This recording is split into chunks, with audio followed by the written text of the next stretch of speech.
Habang sinasalanta ng malakas sa ulan ang ilang bahagi ng bansa kanina madaling araw, nagkasunog naman sa Caloocan. At may unang balita live si EJ Gomez. EJ? Ivan, isa ang kumpirmadong patay sa naganap na sunog dito sa barangay Bagong Baryo, Caloocan kaninang madaling araw. Nandun na siya sa kabilang bahay.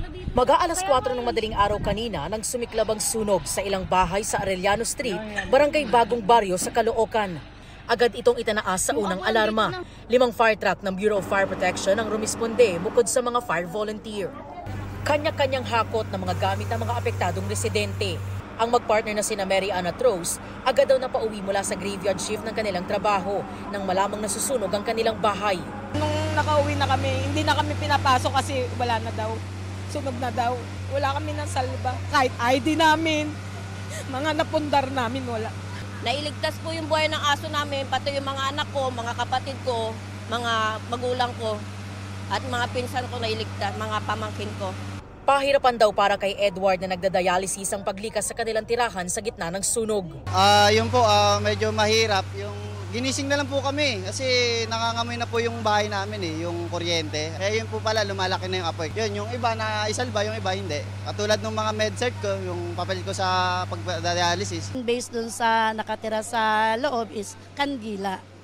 Kasi halos ilang buwan yata silang walang kuryente. Isang natrap na batang lalaki ang agad naman daw na rescue ng mga bumbero.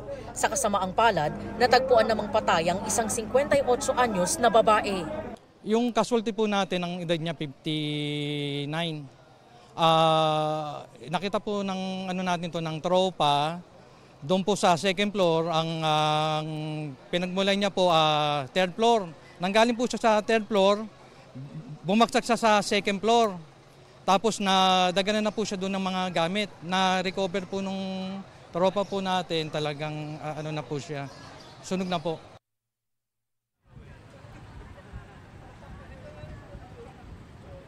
Ivan, bandang alas 6 ng umaga kanina nang ideklarang fire out.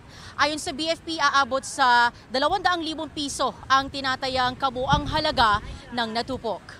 At yan ang unang balita mula rito sa Caloocan. EJ Gomez para sa GMA Integrated News.